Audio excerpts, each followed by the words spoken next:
నమస్కారాలు. నేను ఫస్ట్ నుంచి 10th వరకు నవపేట స్కూల్నే చదివినాను. నేను 10th అయిపోయినాక ఇంటర్ జాయిన్ అయినా.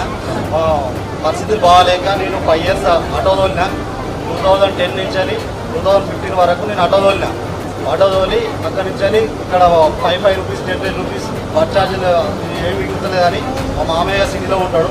నువ్వు కారు కొనుక్కొని తెలుగు ఉన్నది మంచిగా నడుపుతావు అంటే కారు కొనుక్కొని సిటీకి వెళ్ళినా. శ్రీకాకుళం డ్రామా చేసిన. అట్లా చిన్నగా ఒక నాకు ఎంత 7 కిలోమీటర్లు ఎక్కువ వచ్చేది. కష్టపడడానికి చెప్తున్నాడు, కొద్దిగా వినండి. కిసిలు కట్టుకుంటున్నా. ఉన్నాక నెలకు 30,000 ఇవ్వాలంటే చాలా కష్టమయ్యేది. రెంట్ క్యాబ్ నడుపుకుంటా. కారులో ఇంకా ఇబ్బంది అయింది. ఇబ్బంది అయిన తర్వాత నేను ఈ కారు నడుపుకుంటేనే చిన్న కార్లు వాళ్ళకి కార్లు కావాలంటే కమిషన్ బేసిక్గా ఒక కారు కొని అమ్మితే 5,000 10,000 తీసుకుంటోని. అలాంటిది మా భార్యకు గోల్డ్ పెట్టి కుదబెట్టి ఒక్కొక్క కారు తెచ్చుకుంటే 10,000 20,000 ఇంకా సంపాదించుకుంటే ఒక కారు 2 కార్లు ఇప్పుడు నేను 30 కార్లు తెచ్చి అమ్ముతున్నా. ఇప్పుడు మా అన్నదమ్ములందరూ సెట్ చేసిన. ఎంత కష్టపడడానికి చూడండి ఒకసారి. మా అన్నదమ్ములందరూ సెట్ చేసిన. ఇప్పుడు మా అన్నదమ్ములు ఇట్లా మనిషికో 2 ఎకరాలు భూమి కొనుక్కున్నారు పాలకుర్తి దగ్గర.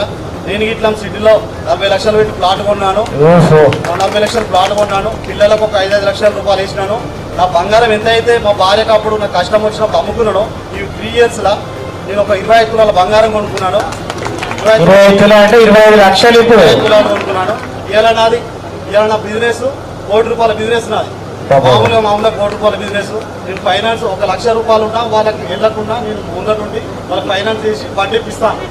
ఇవాళ మా భార్య నాకు రేపు హెల్త్ కాకుండా ఏది ఉన్నా కానీ 40 లక్షల బాధ్యత నాకు అమరైందని చేసిండు.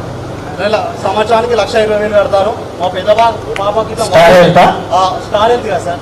మనకు 51 years వస్తే నాకు 45 లక్షలు వస్తాయి. నాకు ఆ 45 లక్షలు పోస్ట్ ఆఫీస్లో వేసుకున్నా. మా డాడీ సంపాదించి నేను సంపాదించి తినకుండా నా పిల్లలకి ఇచ్చినా కానీ నా డబ్బులు LIC డబ్బులు వస్తే నేను ఆ బ్యాంకులో వేసుకున్నా. 15-20 వచ్చినా హాయిగా ఇక్కడ ప్లాట్ కొనుక్కున్నా. సొంత ప్లాట్ కొనుక్కున్నాను.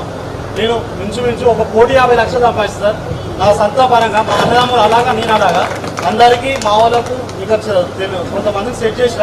నాకు ఇట్లా 4 వర్గాలు పనిచేస్తారు. అమ్మ నాన్న ఉన్నారా? అమ్మ నాన్న ఉన్నారు సార్. అమ్మ నాన్న ఇట్లా నాకు కృషి చేసి రూపాయి విలువ అనేది మా డాడీ మా అమ్మ చూపెట్టారు. ఆ రూపాయి విలువ అనేది ఇప్పుడు మేము అమ్మ డాడీ వాళ్ళనే నేను ఇంత సెట్ ప్రత్యేకంగా ఆయనను అభినందిస్తారు. అన్న నమస్కారం సార్. అందరి తరఫున మీకు ఆశీర్వాదిస్తున్నారు. టీచర్లు ఎప్పుడైనా ఏమో అడగలేదు చదవలేదు ఏమో అనుకోండి సార్. 10th అయితే పాస్ అయింది సార్.